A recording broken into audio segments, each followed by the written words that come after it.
네, 안녕하십니까. 반갑습니다.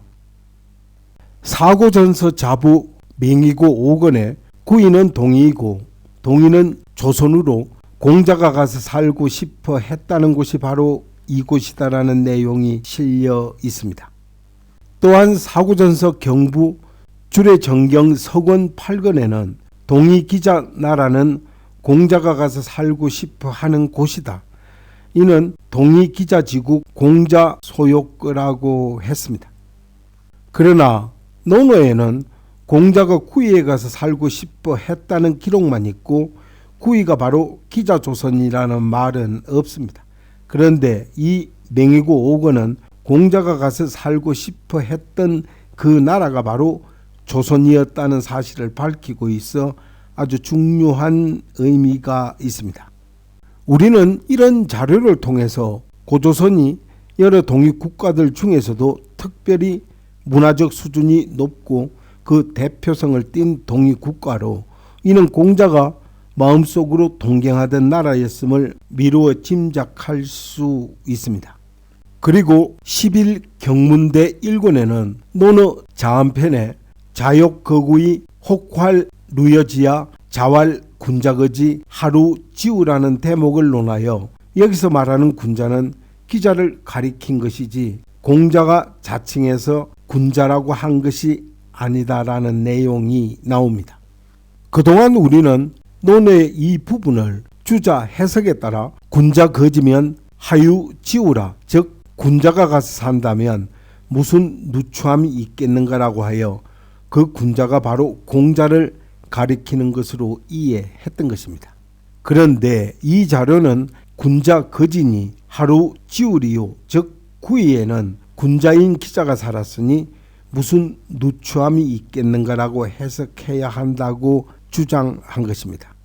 하여 공자는 평소 겸양의 미덕을 강조해 자칭 군자라고 했을 가능성이 아주 적다는 것이고 또한 산해경에도 동방에 군자의 나라가 있다는 기록이 있는 점으로 보아 이는 공자가 가서 살고자 했던 구이를 조선으로 보고 기자조선은 일찍이 군자인 기자가 도덕 정치를 펼친 문화국가이니 가서 산들 무슨 누추할 것이 있겠는가라는 뜻으로 풀이하는 것이 훨씬 설득력이 있다는 것입니다. 하여 이런 자료도 공자가 가서 살고 싶어 했던 구이가 바로 조선이었음을 뒷받침하는 좋은 근거라 하겠습니다. 이 사고전서 경부 상서 주소 17권에는 성왕이 동이를 정벌하자 숙신이 와서 축하했다라는 주관서의 내용과 여기에 대한 다음과 같은 전이 실려 있습니다. 이는 해동의 제위인 구려부여 한 맥의 무리가 무왕이 상나라를 이기자 다 길을 통하였는데 성왕이 즉위를 하자 배반하였으므로 성왕이 이들을 정벌하여 복종시킨 것이다. 그리고 이 대목의 소회는 정의를 다음과 같이 기재했습니다. 여기서 말한 동의는 비단 회수상의 동의만이 아니기에 해동의 제의라고 한 것입니다. 하여 구려부여 한 맥무리는 다 공항국의 시기에도 이런 명칭이 붙어 있었던 것입니다. 이는 공항국의 말처럼 주나라 무왕이 당시에 정벌했던 동이가 해동에 있던 여러 동이 즉 구려부여 한 맥무리였다고 한다면 구려부여 한 맥은 한대에 훨씬 이전인 주나라 시기에 이미 존재했다는 이야기가 됩니다. 따라서 공항국은 한나라 때 유명한 학자로 그의 학설은 어느 누구의 주장보다도 설득력이 있다 할 수 있을 만큼 따라서 이 자료는 한당나라 이전 고구려 부여 사만의 역사를 연구하는 데 매우 중요한 자료가 됩니다. 그리고 삼국유사는 신라가 중국 전한 선제 오봉 갑자년에 고구려가 전한 원제 건소 계민년에 백제가 전한 성제 영시 을사년에 각각 건국된 것으로 기술했습니다. 그리고 신라, 고구려, 백제 3국이 모두 한나라 시대로 되어 있습니다. 이는 삼국사기와 삼국유사는 우리나라 고대사 연구의 쌍벽을 이루는 자료지만 이는 삼국사기는 우리 역사의 기술을 삼국시대로 국한시킨 한계를 갖고 있고, 또한 삼국유사는 당군 및 고조선의 역사까지 다 다루고 있지만 신라 고구려 백제 출발을 모두 중국 서한시대로 한정시켰다는 것입니다. 그것은 일련이 승려 신분으로 몇몇 제한된 자료에 의존하고 사고 전서와 같은 방대한 중국의 사료를 설립할 수 없다 보니 이는 역부족에서 온 결과일 것이라는 것입니다. 그러나 이제 사고 전서와 같은 권위 있는 자료를 통해서 고구려 부여 사만 등의 뿌리가 확인된 만큼 잘못된 국사 교과서 내용부터 바로 잡아야 할 것입니다. 그리고 그동안 우리는 입으로는 반만년 역사를 이야기를 하면서도 삼국사기 삼국유사 위주로 고대사를 연구하고 가르쳤으며 한당 시대에 존재했던 고구려 백제 신라가 우리 역사의 뿌리라는 착각 속에 살고 있었던 것입니다. 이는 중원의 동의와 한반도 동의 이야기입니다. 현재 한국 강단 사학자들은 한당 이전 중원의 동의와 한당 이후 한반도 동의가 서로 다르다고 주장을 합니다. 그러나 이런 주장을 뒷받침할 만한 뚜렷한 학술적 근거는 없습니다. 그럼에도 불구하고 이 논리를 수용하는 이유는 무엇일까요? 하여 그것은 한국의 동의와 중원의 동의를 연결시킬 경우 고구려 백제 신라 역사를 한반도에 국한시켜온 종래 주장의 모순을 스스로 드러내는 결과가 되기 때문이라는 추측이 됩니다. 그러나 한당 이전 중원의 동의와 한당 이후 한민족의 동의가 동일하며 서로 다르지 않다는 사실은 바로 이 사고 전서 여러 사료에서 여실히 증명이 됩니다. 이는 예컨대 동의 구족이 우위고 우위가 바로 고조선이다라는 우공추지의 기록과 구이는 현토, 낭랑, 고구려 등을 말한다는 사서 홍문의 기록, 그리고 당나라와 신라가 연합하여 백제를 공격할 때 신라왕 김춘추를 우위 도행군 총관으로 삼았다는 통감 기사 본말 등의 기록을 통해 볼 때 한당 이전의 중원은 동의와 고구려 백제 신라 동의는 맥을 같이 하고 있으며 둘이 될 수 없습니다.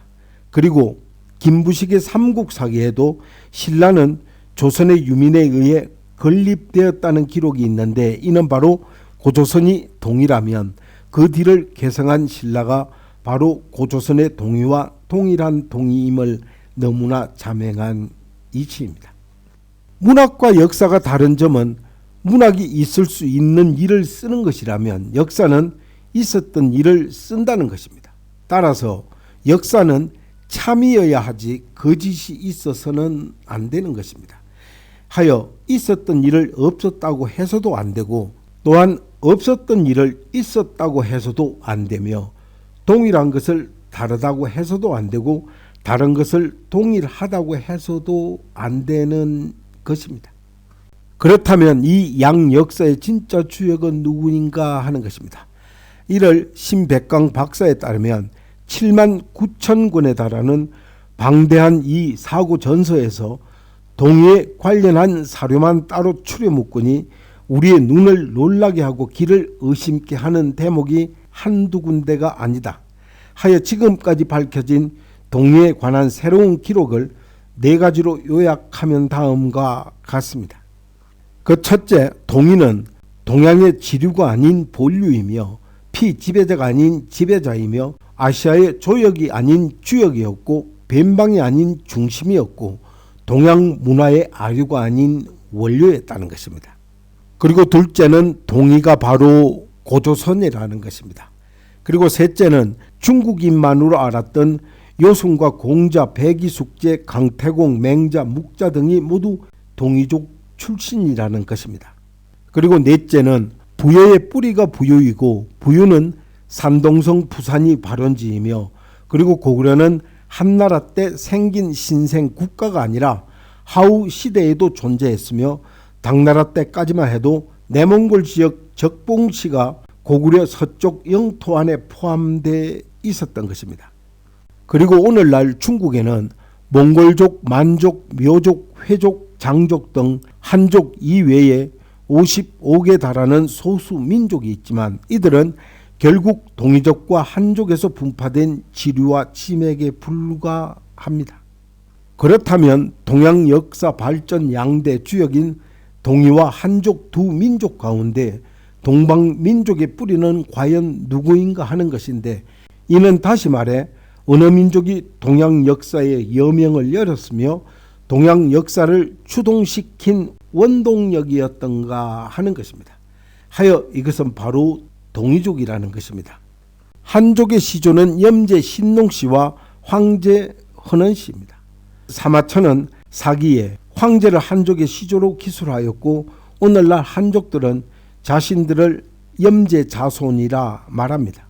그런데 동이족의 시조는 신농과 황제보다 훨씬 앞선 시기에 중원의 주인으로 군림한 태호 복희씨입니다. 공자는 주역 개사에서 복희 시대를 지나 신농 시대가 도래하고 신농씨 시대가 지나 황제 시대가 전개되었다 했습니다. 그러나 한당 이후 중원의 지배 세력으로 등장한 한족이 본래 중원의 중심 세력이었던 동이의 역사를 이민족의 역사로 왜곡 말살하기 시작한 것입니다. 또한 동이의 중심 세력이었던 한민족이 신라 이후 국력이 크게 약화되고 조선조에 접어들어 중국의 아류인 소중화를 자처함으로써 동이의 역사와 문화를 잃어버린 것입니다. 하여 출발점 없는 한국 역사입니다. 하여 우리나라는 이집트, 바벨로니아, 인도, 중국 등과 함께 세계적으로 긴 역사를 자랑하는 나라입니다. 그러나 반만 년을 이어온 우리 역사는 지금 뿌리가 없습니다. 그것은 바로 고조선을 잃어버렸기 때문입니다. 그리고 현재 1권 없이 2권부터 발행된 국사편찬위원회 한국사 42권의 뿌리 없는 한국사의 몰골을 단적으로 반영한다 하겠습니다. 그리고 한 나라에서 역사의 단절은 무엇을 의미하는가 하는 것인데, 그것은 곧 그 나라의 얼과 정신과 문화와 정기를 단절하는 의미입니다. 광복 후 세계 마지막 분당 국가라는 오명을 싣는 것은 고사하고 다시 동서로 나뉘고 동서가 다시 보수니 진보니 하는 갈래로 갈려 혼미에 혼미를 거듭하고 있는 그 원인은 역사의 단절과 그리고 그로 인한 민족의 상실에 있습니다. 이는 국사 교과서는 출발부터 기형이었습니다. 왜냐하면 당군조선 천년은 역사가 아닌 신화로 취급을 하고 기자조선은 기자 동네설이 근거가 없다는 이유로 삭제해 우리의 실제 역사가 침략자 신분인 연나라 사람, 즉 위만의 위만 조선으로부터 시작됐기 때문입니다. 하여 뿌리가 잘려나간 이런 역사 교육이 바로 국민에게 민족적 긍지와 문화적 자신감을 심어줄 리 없기 때문입니다. 따라서 광복 이후 1960, 70년대는 가난에서 벗어나는 것이 시대적 과제였고, 그리고 1980, 90년대는 민주화가 시대적 요청이었다면 오늘 당면한 시대적 과제는 단절된 역사의 복원과 민족 정체성의 확립이라고 하겠습니다.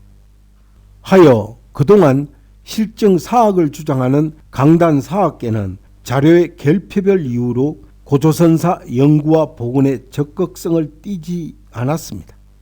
그러나 이제 사고 전서와 같은 국내외가 인정하는 권위 있는 자료를 통해 고조선의 실체 및 고구려 백제 신라 뿌리가 밝혀진 이상 이런 사료를 토대로 고조선 및 삼국사를 위시한 한국의 고대사를 다시 정립하여 국사 교과서를 새로 써야 할 것입니다. 동이구족이 하나로 뭉쳐 대화합과 통일의 시대를 연 위대한 시대 고조선의 역사가 되살아난다면 아직도 분단의 상처를 안고 있는 우리 민족이 분단의 장벽을 넘어 화합과 통일의 길로 나아가는 돌파구가 될 것입니다. 네, 감사합니다. 이만 마치겠습니다.